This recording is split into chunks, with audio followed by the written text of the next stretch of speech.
Bueno, hermanos, les invitamos a abrir sus Biblias en el Evangelio de Mateo. Vamos a estar en el capítulo 22 y vamos a dar lectura del versículo 41 hasta el versículo 46. Es la porción que da paso al mensaje en esta tarde. Mateo, Evangelio de Mateo, capítulo 22. Vamos a concluir ya este capítulo y vamos a dar lectura del versículo 41 al 46, que lee de la siguiente manera, siempre con reverencia, prestando atención. Y estando juntos los fariseos, Jesús les preguntó, diciendo: ¿qué pensáis del Cristo? ¿De quién es hijo? De David. Le dijeron: de David. Y les dijo: pues, ¿cómo David en el Espíritu le llama Señor, diciendo: dijo el Señor a mi Señor, siéntate a mi derecha hasta que ponga a tus enemigos por estrado de tus pies? Pues si David le llama Señor, ¿cómo es su hijo? Y nadie le podía responder palabra, ni osó alguno desde aquel día preguntarle más. Vamos a orar. Amado Dios y Padre eterno, te alabamos y te damos gracias en esta tarde por el privilegio que nos concedes de haber puesto el querer y el hacer por tu buena voluntad para obedecer tu mandato, Señor, de congregarnos. Te damos gracias, oh Dios, porque tu palabra es proclamada, solicitándote, Padre Santo, con humildad y mansedumbre, que tengas a bien abrir los ojos de nuestro entendimiento y permitirnos, Señor, poder entender la palabra que ha sido previamente leída, que es tu consejo, Señor, que es la verdad, y que podamos nosotros discernirla de manera espiritual como ella ha de ser discernida. Edifica a tu pueblo, salva al perdido. Y te pedimos que mientras el nombre de Jesucristo es proclamado, Señor, tú tengas a bien, Señor, ser glorificado, mientras ya tienes misericordia de nosotros, Señor, pues necesitamos de tu gracia cada día. Oramos siempre en Cristo Jesús, Señor nuestro. Amén y amén. La porción que corresponde al día de hoy en Mateo, capítulo 22, versículos 41 al 46, cierra este ciclo de parábolas y de preguntas que correspondían al tema de si realmente Jesucristo es la autoridad. Si recordarán, en el capítulo 21 hubo un enfrentamiento en esa entrada triunfal y en lo respectivo con relación a la autoridad de Jesucristo. Ese rechazo a la autoridad que vino principalmente de los líderes, entre posiblemente el Sanedrín, que estaba compuesto por saduceos, fariseos, escribas, aunque también aquí se habla de herodianos. Vemos que ellos cuestionan esa autoridad y que Jesús, posterior a ello, ya hemos visto, traza 3 parábolas que hablaban de la falsa religiosidad, aquel falso concepto que tenían ellos de estar bien delante de Dios.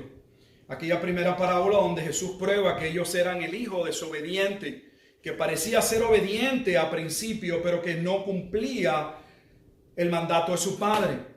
Luego entramos y vimos también entonces la parábola de los labradores malvados.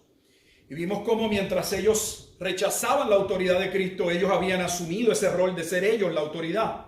Ellos se pensaban de sí mismos como ser la autoridad con relación al pueblo. Se habían adueñado de la viña y vemos que allí claramente Jesús anuncia el juicio que vendría, no solo por haberse apoderado de la viña, sino por haber maltratado y dado muerte a los que le fueron enviados, y también al hijo del dueño de la viña, el heredero. Posteriormente entramos al capítulo 22 y vimos esa tercera parábola, la parábola de las fiestas de bodas. Y vemos cómo todo el escenario ha sido preparado por Dios Padre. El Hijo está presto a llevar a cabo, estamos en la última semana, a llevar la obra de redención. Son invitados, a participar del reino. Sin embargo, vemos que no hay ningún interés y nuevamente sucede algo parecido a lo que ocurrió en la parábola de los labradores malvados. Aquellos que no querían participar se enojaron con aquellos que le hablaban de que estaba todo dispuesto. Y termina el rey enojado en el versículo 7, Jesús profetizando la destrucción que vendría contra la ciudad de Jerusalén, la cual claramente dice sería quemada, afirmando que eso sucedería porque ellos no eran dignos. Y ahí empieza ese capítulo 22 con un sinnúmero de preguntas que ahora le estaban haciendo diferentes grupos, los saduceos, los herodianos. Y vimos la primera pregunta, que fue la pregunta con relación al tributo, y ya hablamos de ella, si aquella moneda que representaba al César era una moneda que debía ser devuelta o no, si los judíos debían pagar tributo, si estaba bien que pagasen tributo. Y vimos cómo Jesús responde de manera acertada, que lo que era de César y que ellos se encargaran, su preocupación debía estar en darle a Dios lo que era de Dios. Y aquella imagen de aquella moneda llevaba la inscripción a la imagen de César, pero el hombre lleva la imagen o inscripción de Dios, así que debe darle a Dios lo que es debido a Dios. Luego vimos la pregunta de la resurrección hecha por los saduceos que ni creían en la resurrección. Y vemos cómo Jesús afirma la resurrección. Claramente habla de que los ángeles eran reales, que no era algo inventado, y que Dios no era un Dios de muertos, era un Dios de vivos. Por eso se decía, y la Escritura recoge que es el Dios de Abraham, el Dios de Isaac, el Dios de Jacob, y Dios no es Dios de muertos, sino de vivos. Y posteriormente vimos la pregunta con relación a cuál es el gran mandamiento, y Jesús le expande, y no solo habla del gran mandamiento, sino también del segundo mandamiento importante, el amor con relación al prójimo. Y habiendo Jesús claramente sobrepasado la tentación o la prueba en cada una de estas preguntas, ahora Jesús se apresta a hacer él la pregunta, y los saduceos, no esta vez serían los fariseos los que van a tener posiblemente que responder. No sé, sabemos si hubiesen otros, pero se dirige específicamente en el versículo 41 a los fariseos. Dice, y estando juntos los fariseos, Jesús les preguntó. Ahora va Jesús a hacer la pregunta, y aquellos que están en contra de su autoridad, de su ministerio, van a tener que dar una respuesta. Ahora, ¿por qué hemos dicho todo esto? Porque no podemos considerar el pasaje de hoy si no lo vemos a la luz de que hay un rechazo a la autoridad de Cristo, para poder entender por qué Jesús va a hacer la pregunta que hace, y ver que esa pregunta está íntimamente ligada a el Salmo 110, que es el salmo mesiánico más citado en el Nuevo Testamento. No sé si usted lo sabía, lo hemos repetido en muchas ocasiones, pero Jesús va a citar el pasaje antiguo testamentario más importante o más citado en el Nuevo Testamento. De hecho, el Salmo 110 encontramos referencias directas y alusiones, por decirle un ejemplo, en la carta a los Hebreos en 9 ocasiones. El autor de Hebreos usa el Salmo 10 en 9 ocasiones, por lo amplio de lo que contiene este salmo con relación a quién es Cristo. También quiero que tome en mente y que considere, a la luz de lo que vamos también a leer, no solamente que esta pregunta está relacionada con relación al cuestionamiento sobre si Cristo es la autoridad de parte de Dios, sino también que veamos cómo estos líderes que entienden son guías de ciegos, son ellos realmente ciegos. Y cómo cuando Jesús le va a hacer una pregunta que a todas luces vamos a ver parece ser una pregunta no complicada, realmente no pueden dar una contestación más amplia o no pueden entrar en la profundidad de aquello que afirman. Y en ese sentido tenemos nosotros también que aplicarlo a nuestra vida, porque a veces tenemos creencias que podemos decir y hacer una afirmación sobre algo, y tal vez la afirmación que estamos haciendo no es falsa, pero no sabemos explicarlo, solo tenemos algo que hemos aceptado, que hemos creído, que hemos escuchado.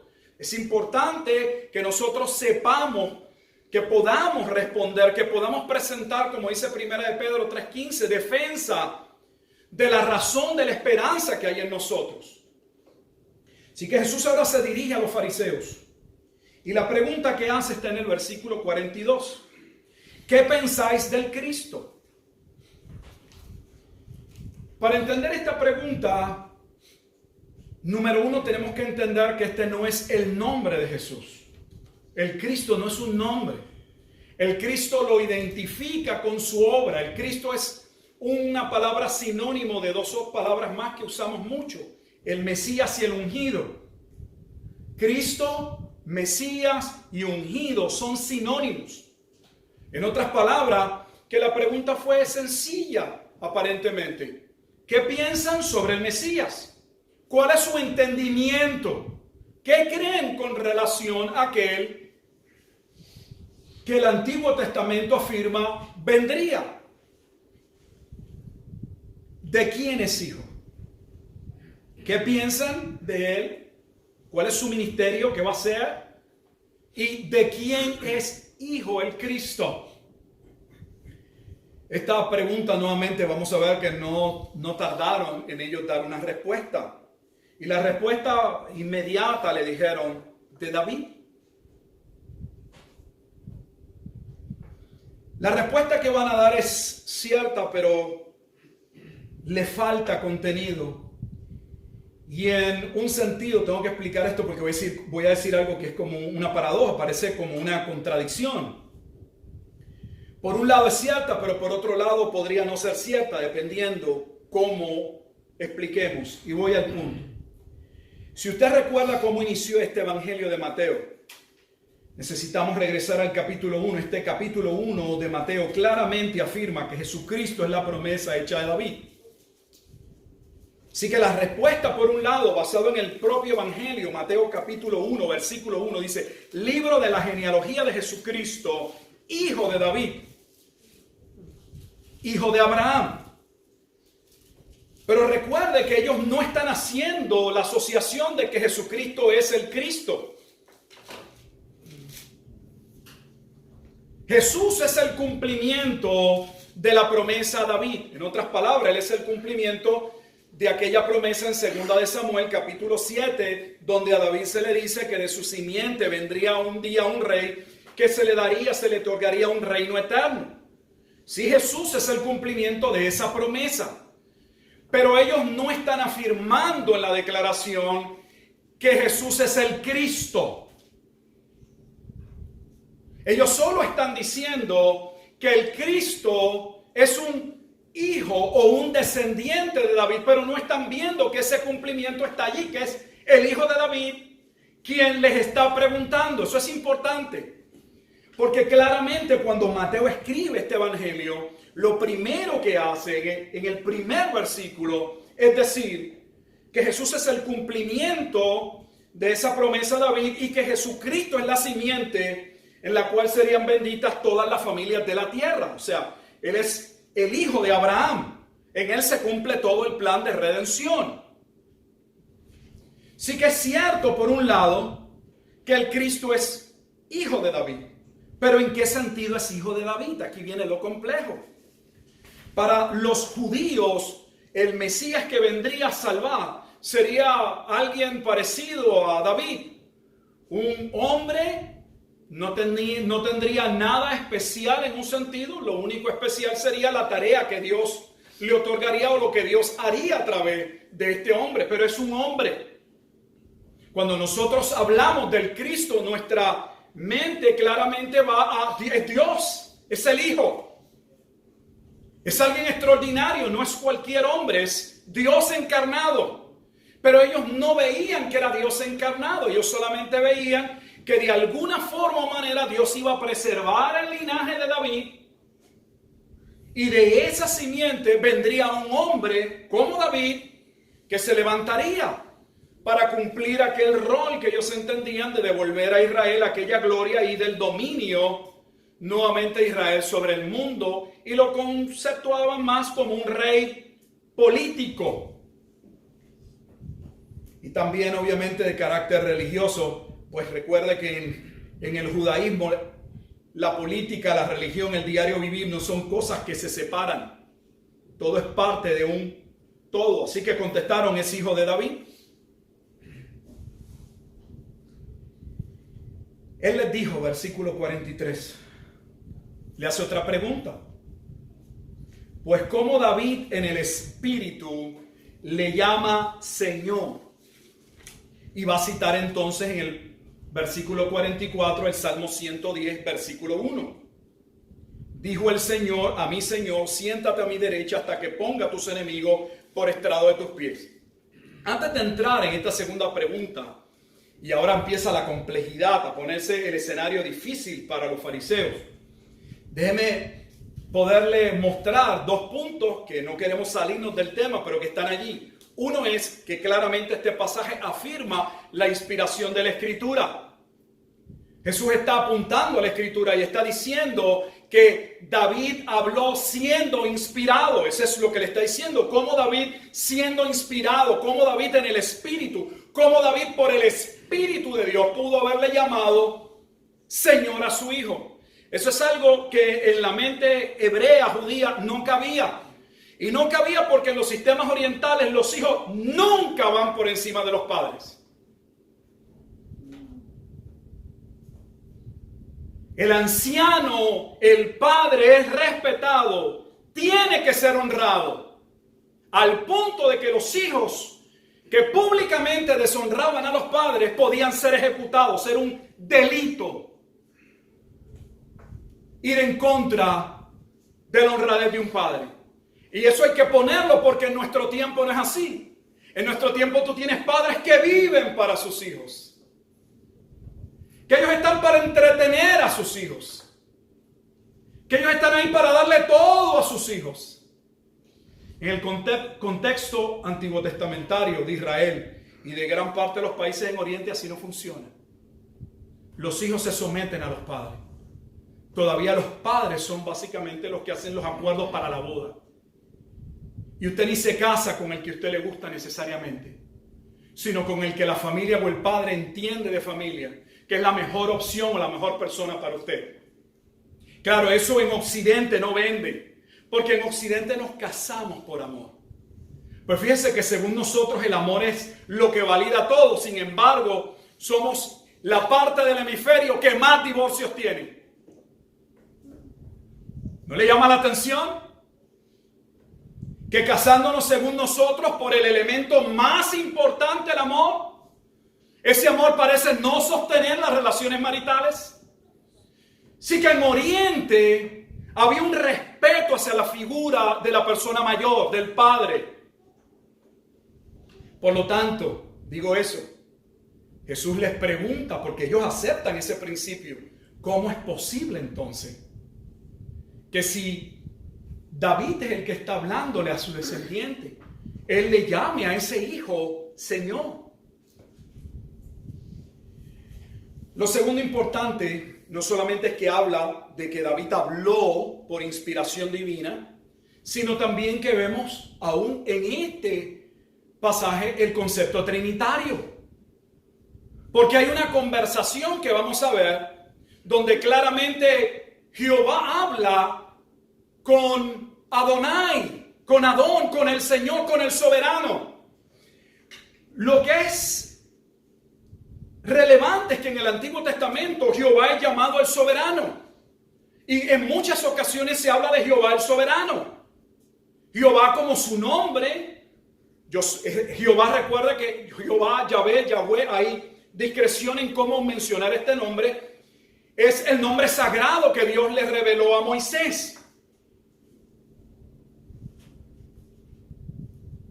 Pero en el Salmo 110, Jehová y el soberano están aparte.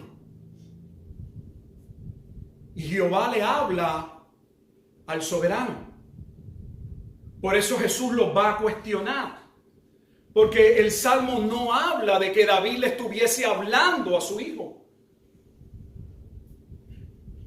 El problema sucede con que en el Nuevo Testamento, en los días, de Jesucristo, la versión popular era la Septuaginta. Y ahora va a ver cómo la Septuaginta puede ser de beneficio, pero también puede crearnos problemas. Los judíos no les gustaba usar el nombre de Dios, porque tenían miedo de usarlo de manera vana y traer con ello las maldiciones. Por lo tanto, terminaron no usando el nombre de Jehová, Yahweh, y llamándole Señor. La versión Septuaginta, la traducción de hebreo a griego, no pone el nombre de Dios, sino que le pone Señor. Usted lo ve bien en las Biblias en inglés, le llaman Lord. Él es el Señor. Pero la palabra Adón, que significa soberano, también es Señor. Por eso leemos, el Señor dijo a mi Señor.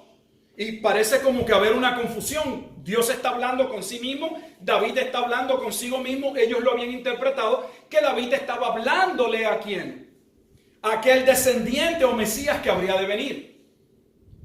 Por lo tanto, tenemos la figura del Padre y la figura del Hijo separada. Y tenemos la inspiración de Dios Espíritu Santo en el mismo Salmo. Está Dios el Padre hablándole a Dios el Hijo bajo la inspiración de Dios Espíritu Santo.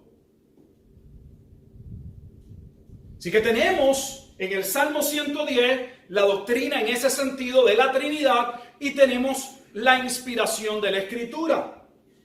Ellos habían interpretado nuevamente que ese Salmo 110 hablaba de aquel Mesías que habría de venir. Y sí hablaba del Mesías.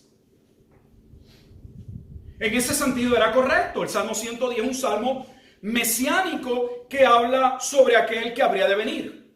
Pero nuevamente ellos no reconocían a Jesús como el Cristo. No sé si usted en este momento su mente ha hecho lo ha llevado a considerar lo que estamos leyendo con el momento en que Jesús en Cesarea de Filipos le pregunta a sus discípulos qué ellos pensaban del Cristo. Vaya conmigo, estamos en Mateo 22, vamos a Mateo 16. Tal vez ahora usted va a poder ver mucho más claro el por qué Jesús le dice a Pedro que la afirmación que Pedro hace en Mateo 16 procedía de Dios mismo. ¿Por qué? Porque el concepto que permeaba fue la declaración de los saduceos, que el Salmo 110 hablaba de aquel Mesías o Cristo o el ungido que habría de venir y que ciertamente era el cumplimiento de esa promesa a David. Pero mire lo que va a declarar Pedro en el versículo 16. Cuando Jesús le pregunta en el 15, ¿y vosotros quién decís que yo soy? Jesús le va a preguntar de manera directa a sus discípulos, ¿quién yo soy para ustedes?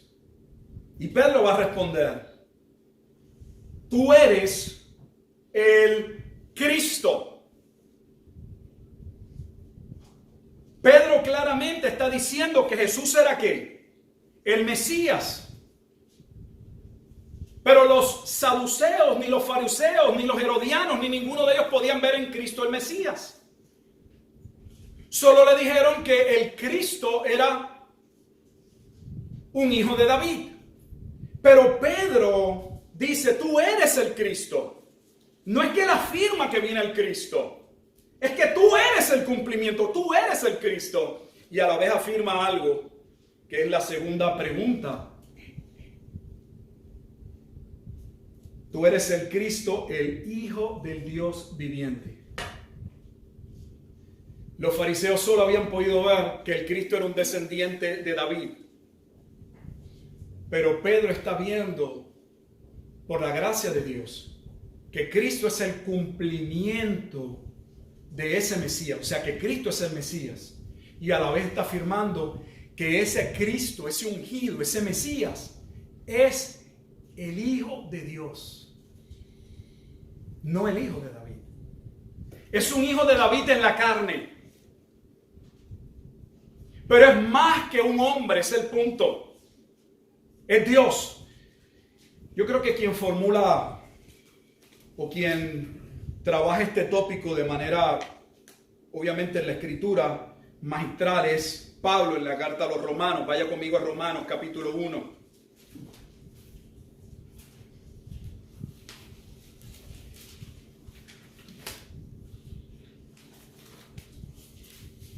La pregunta que Jesús le hace a los fariseos parece muy sencilla.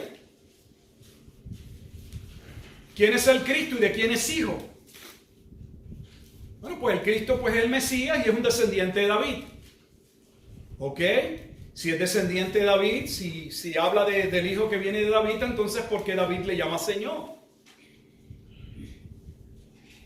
Obviamente no podían decir que David se había equivocado porque Jesús antepone que David había hablado inspirado por el Espíritu Santo. Por eso es importante.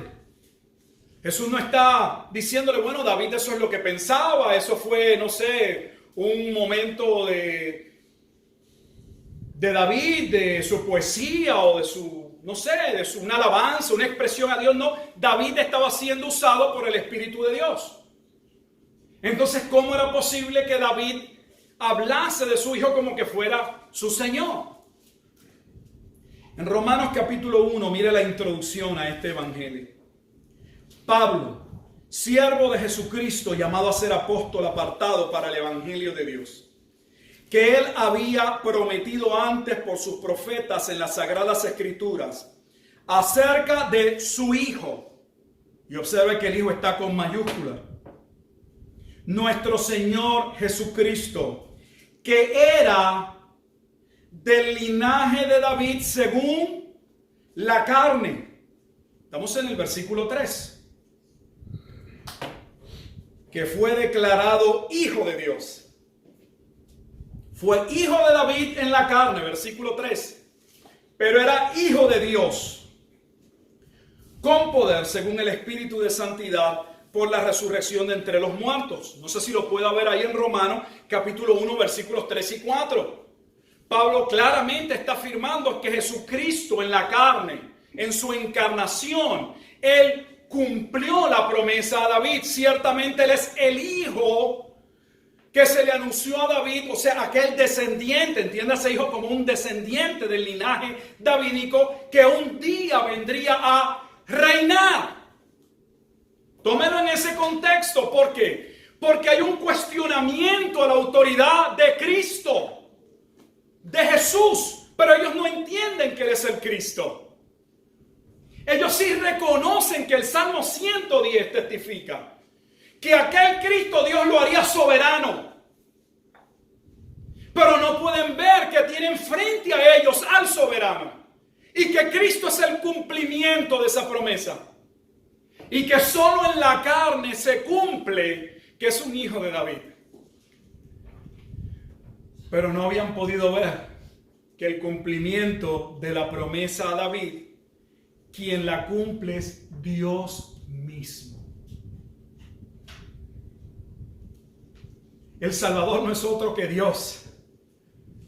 No es un hombre usado por Dios para salvación de los hombres. Es Dios encarnado, salvando a los hombres que contra Él se rebelaron.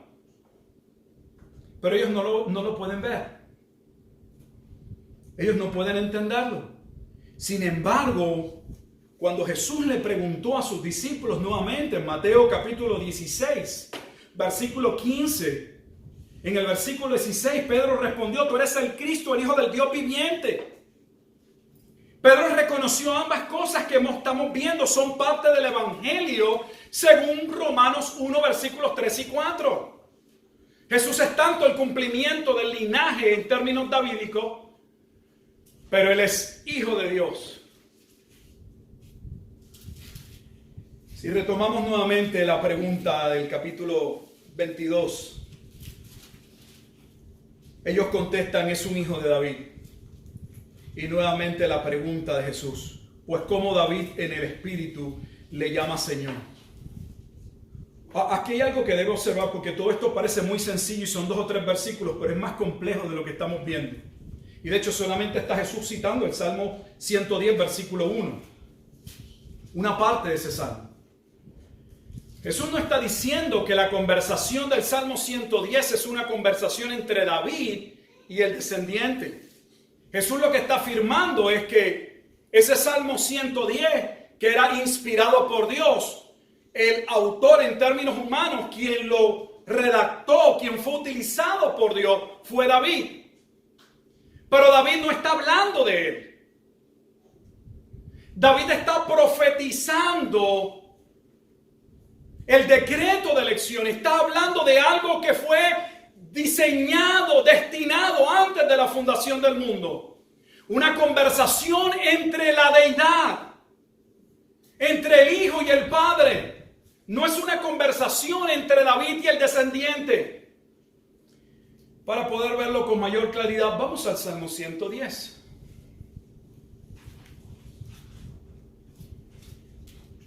No sé si pueda también bien la aplicación que esto puede tener en términos interpretativos. Como uno a priori lee algo y seguida, basado en lo que lee por encima, uno saca sus conclusiones. Pero como lo que parece simple o sencillo es mucho más complejo de lo que a la luz de nuestros ojos a la primera vista parece ser. Mire cómo lee el Salmo 110, solo son 7 versículos. Observe que en el Antiguo Testamento sí está la distinción. Si usted dejó su Biblia marcada en el pasaje de estudio, Mateo 22, el versículo 44, dijo el Señor a mi Señor. Dijo el Señor a mi Señor. No hay una distinción. Señor, Señor. Pero eso no es correcto. Y la razón no fue un error en la interpretación, no fue un error que lo hicieron intencionalmente, es la palabra que busco. Solo que los judíos, ya cuando el Antiguo Testamento se escribe en griego, no querían usar el nombre de Dios y prefirieron usar el nombre Señor. Así que dijeron el Señor, pero el próximo con quien habla el Señor es con el Señor. Y por eso nosotros tenemos en Mateo 22, 44, le dijo el Señor a mi Señor. Porque esa es la traducción de la versión Septuaginta. Y el problema no es con la segunda, con el segundo Señor. Esa es la traducción correcta, soberano Señor. El problema fue con el nombre Dios. Que al eliminar el nombre Dios y sustituirlo por Señor, no se ve que hay una distinción. ¿Y quién le habla a quién? Por eso lo llevo al Salmo 110, porque en la Reina Valera se recoge esa distinción. Mire el versículo 1. Jehová dijo al soberano Adón. Y ese Señor, la palabra Adón en hebreo, ciertamente alguien puede decir, bueno, pues que la palabra Adón se puede utilizar como un término de respeto hacia una persona en una posición de preeminencia. Nosotros lo usamos hoy. Nosotros podemos decir Jesucristo es el Señor y sabemos de lo que estamos hablando. Pero también le llamamos Señor a las personas. Oiga, el Señor fulano de tal. Y lo hablamos como una distinción de respeto. Sabemos que cuando decimos Jesucristo es el Señor, es más que respeto. Él es el soberano, Él es el Rey. Y alguien podría decir, bueno, es que la palabra Adón, de la que se desprende Adonai, puede ser cualquier persona. No, no es cualquier persona. ¿Por qué sabemos que no es cualquier persona?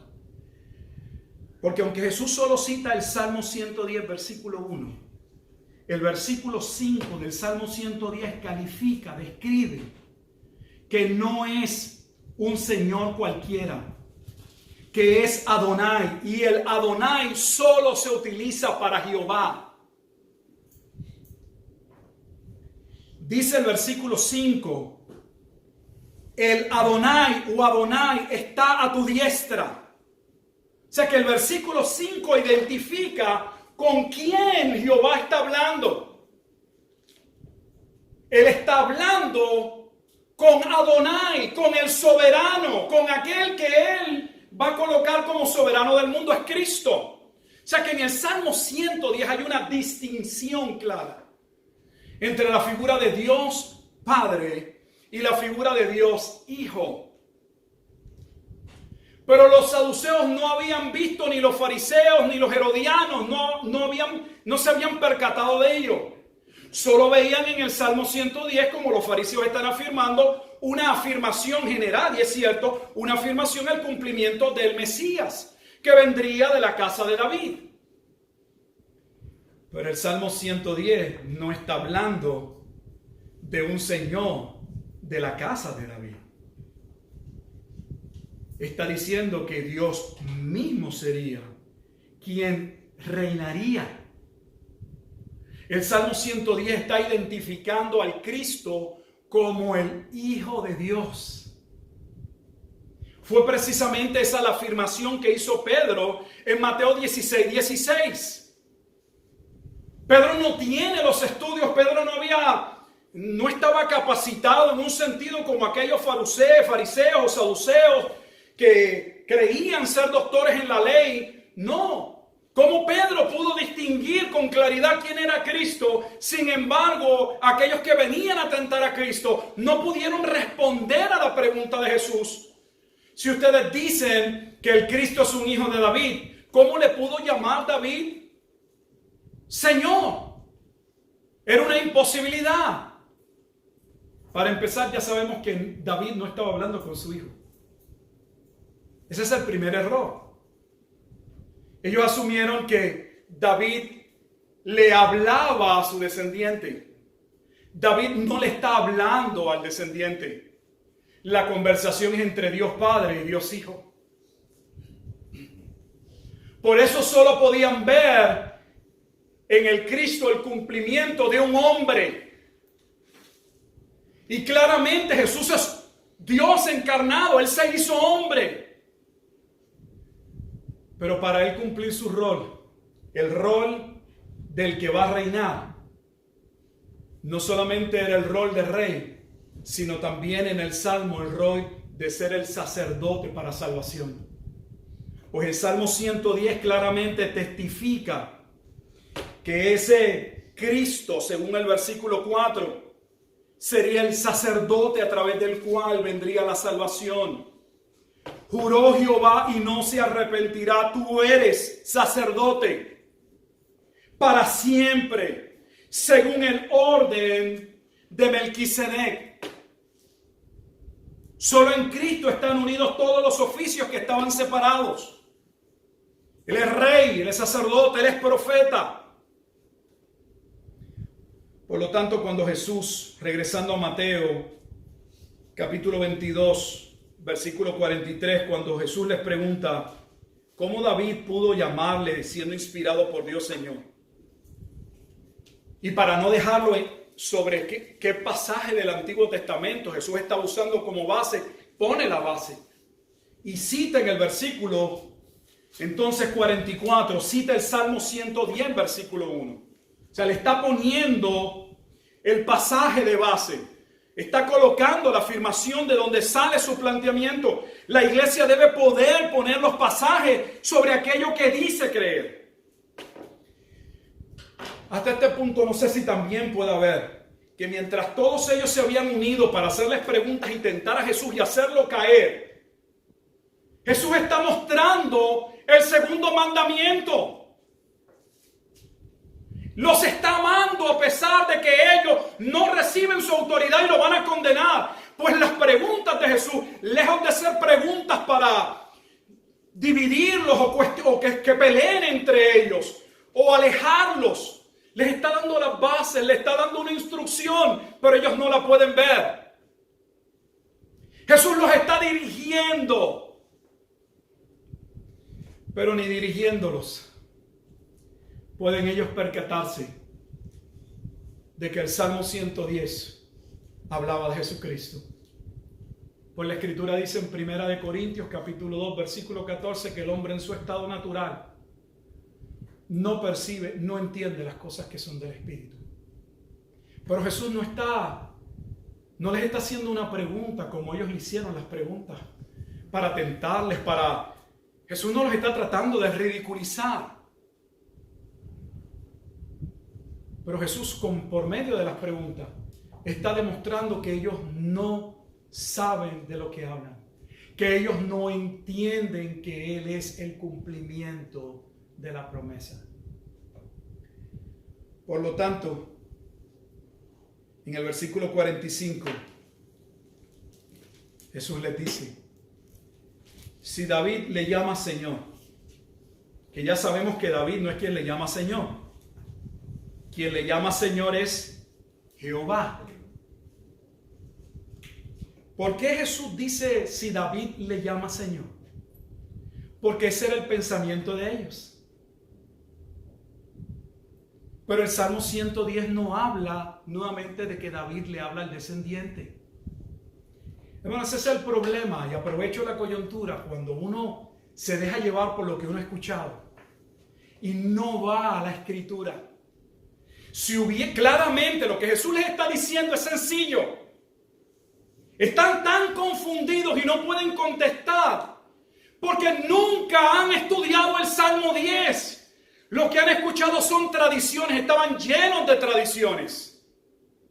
Habían tomado el pensamiento de otros como la verdad. Si hubiesen leído el Salmo 110, se hubieran percatado que David nunca estaba hablando, que David era el autor del Salmo. Sí, era David el autor. Pero la conversación que narra David no es una conversación suya propia hacia el descendiente que vendría. David está siendo usado por Dios para testificar que el Mesías que vendría no era otro, sino Dios mismo en la carne. Y Dios en la carne estaba frente a ellos. Y nadie le podía responder palabra. Ni osó alguno desde aquel día preguntarle más. Si usted busca el Salmo 110, aparece, solo no tiene que tener una Biblia de estudio, solo se lo digo para que posteriormente lo haga. Quiero llevarle un pasaje más antes de terminar hoy. Pero si usted va al Salmo 110, con su Biblia normal, no tiene que tener una Biblia de estudio, usted verá cómo muestra la cantidad de citas de ese salmo en el Nuevo Testamento. Ya le dije que solo en la carta a los hebreos hay no menos de 9 referencias o alusiones. Si usted mira en su Biblia el Salmo 110:1, usted notará que hay una cantidad de versículos debajo que no suele ser de esa magnitud en ningún otro pasaje. Pero en el Salmo 110 sí, porque nuevamente es el salmo más discutido en el Nuevo Testamento. Quiero llevarlos para terminar. Les dije en un momento dado que no sé si cuando ustedes veían la pregunta que Jesús le había hecho a los fariseos, si recordaban la contestación que Pedro había dado en Mateo 16, podían percatarse de la separación enorme en términos de la comprensión teológica. Hay uno que no llega ni enfermero, no se cree doctor, no es ni enfermero. Es un hombre, un pescador, al que Dios por su gracia ha llamado. Y cuando le pregunta quién Él es para ellos, da la respuesta correcta al punto que Jesús le dice: Pedro, eso no proviene de ti, eso Dios Padre te ha dado la gracia de ver quién yo soy. Sin embargo, la última semana del ministerio de Jesucristo, cuando todo el Sanedrín y los enemigos de Dios se unen para tentarle, Jesús le hace una pregunta sencilla y ellos no tienen contestación, pero pretendían dirigir al pueblo. Este mismo Mateo que da la declaración que da en Mateo 16:16, mire la afirmación que hace para terminar en Hechos capítulo 2.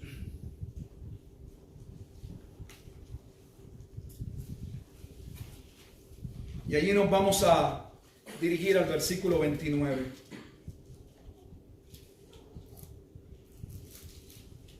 Si usted nunca lo ha hecho con calma, siéntese y le ha hecho 2 con calma y usted verá cuántas veces Pedro cita a David, mencionando cosas extraordinarias que David profetizó 1000 años antes de Cristo. David es del año 1000 antes de Cristo. Sin embargo, cuando uno lee los salmos, muchas veces uno ni se percata. Pensamos que son solamente algunas declaraciones, algunas palabras, a veces hasta de enojo, algunas afirmaciones de algún cántico de David, y no vemos la profundidad de la cristología que hay en los salmos. En Hechos capítulo 2 versículo 29 dice, este es Pedro dirigiéndose a aquella audiencia donde están acusando de estar ebrios temprano en la mañana. Varones hermanos, se os puede decir libremente del patriarca David, que murió y fue sepultado, y su sepulcro está con nosotros hasta el día de hoy. Mira el 30. Pero siendo profeta y sabiendo que con juramento Dios le había jurado que de su descendencia, escuche bien, en cuanto a la carne, levantaría al Cristo. ¿Recuerdan la contestación de los fariseos? ¿De quién es hijo el Cristo? De David. Es cierto, pero es más que un hijo de David. Es solo hijo de David con relación a la carne, es Dios. Hago este énfasis porque nuestra cristología tiene que ser correcta. No podemos tener un concepto de Jesús o del Cristo a medias y esperar que a través de cualquier Cristo, de cualquier afirmación sobre la persona de Cristo, podemos ser salvos. Si no se puede ver que el Cristo es Jesucristo y que solo Él es hombre en la carne, pero es Dios, porque solo Dios podía perdonarnos, entonces estamos mal. Somos como los fariseos. Tenemos un concepto vago de una doctrina que parecemos afirmar con vehemencia. Pero siendo profeta, está hablando de David, versículo 30, y sabiendo que con juramento Dios le había jurado que de su descendencia en cuanto a la carne levantaría al Cristo para que se sentase en su trono. O sea que el Cristo es quien entonces, el rey, es el soberano, es la autoridad. Porque Jesús les hace la pregunta que les hace. ¿Cuántas preguntas no pudo haberle hecho Jesús? Pero hace la pregunta que tiene que ver con su autoridad. Recuerde que desde el capítulo 21 comencé a decirle que todas estas parábolas y las preguntas de tentación contra Jesús vienen porque hay un rechazo a la autoridad de Jesús. Sin embargo, Jesús va a citar el Salmo 110, que valida no su autoridad como un rabino. Él es Filipenses capítulo 2. Él es aquel que se le dio un nombre que es sobre todo nombre, para que en el nombre de Jesús se doble toda rodilla. Frente a ellos estaba el soberano, el Adonai. Pero ellos solamente podían decir: sí, sé que viene un Señor, un descendiente de David. Pero claramente no ha llegado. Lo tenían de frente y no lo veían. Cuán cerca se puede estar de algo y cuán distante a la vez. Mira el versículo 31. Viéndolo antes. ¿Quién lo vio antes? David. David entendió. Mira lo que Pedro está diciendo. Pedro está diciendo que David nunca estuvo enajenado de esa verdad. David supo que el descendiente que tendría un reino eterno no era un descendiente normal, era Dios. Dios se lo reveló a David. Viéndolo antes, habló de la resurrección de Cristo. En 1 Corintios 15 habían algunos cristianos que no creían en la resurrección. Y 1000 años antes, David ya había profetizado la resurrección de Cristo. Que su alma no fue dejada en el Hades, ni su carne vio corrupción. A este Jesús resucitó Dios, del cual todos nosotros somos testigos. Y ahora viene la parte importante y terminamos. Así que, exaltado por la diestra de Dios, ¿dónde sería colocado el soberano? A la diestra de Dios, exaltado por la diestra de Dios, y habiendo recibido del Padre, de quien habla el Salmo 110, una conversación entre el Padre y el soberano, entre Jehová y Adón. Él ha enviado la promesa del Espíritu. O sea, lo que Pedro está diciendo, el Espíritu Santo ha sido derramado como se profetizó, porque Cristo está reinando. Se tuvo que haber cumplido aquello primero para que esto segundo se cumpliese. Está diciendo que el derramamiento del Espíritu Santo era una evidencia directa del reinado de Cristo. Pero no termina ahí. Mira el 34. Porque David no subió a los cielos, pero él mismo dice: dijo el Señor a mi Señor. ¿Quién escribió el Salmo 110? David. Pero Pedro no está diciendo que David está hablando de él. Pedro lo está interpretando de manera correcta. Es David el autor del Salmo, pero el Salmo no habla de él.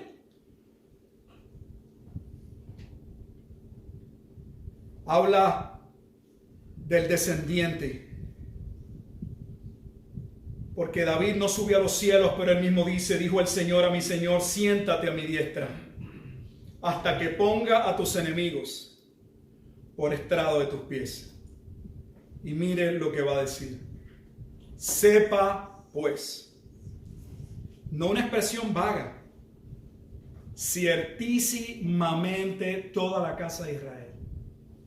Pedro no dice: esto es lo que yo creo, esta es mi conjetura, esta es mi suposición, esta es mi hipótesis.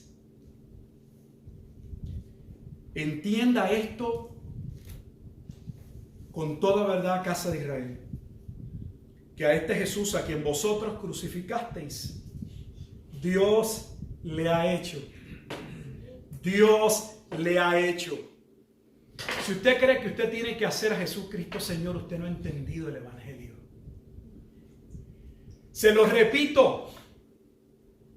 Si usted cree que Cristo necesita que usted lo reconozcan como Señor, usted no entiende el Evangelio. Él es el Señor, tú lo reconozcas o no lo reconozcas, porque quien lo hizo Señor fue el Padre.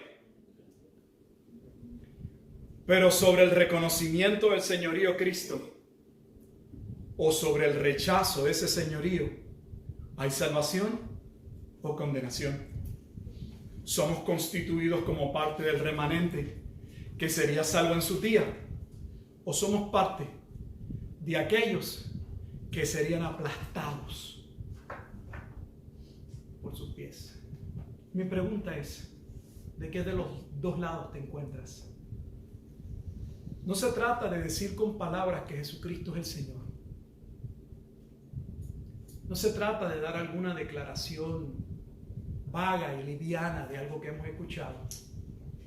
Realmente Dios nos ha mostrado en su gracia, como se lo mostró en su momento dado a Pedro y como claramente lo hace en cada corazón que Él cambia para que surja arrepentimiento y fe en nuestra vida.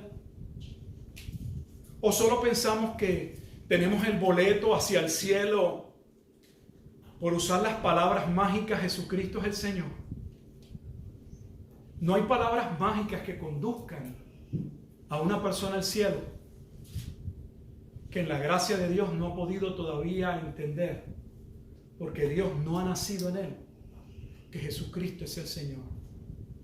Los fariseos tenían una idea cercana y en algunos puntos estaban correctos.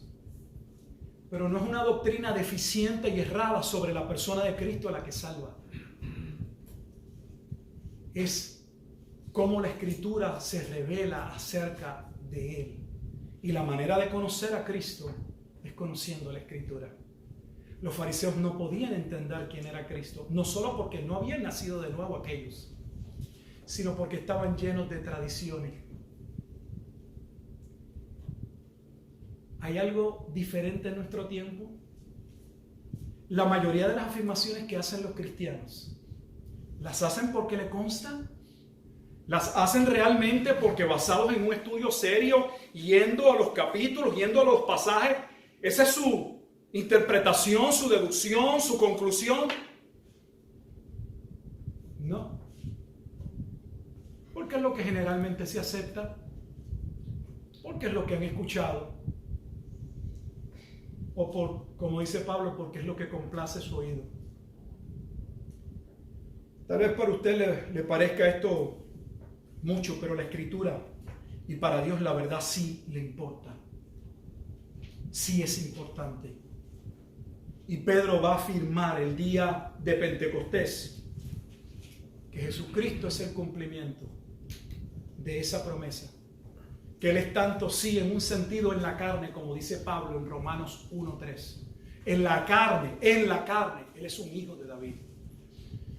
Pero un hijo de David en la carne no te podía salvar.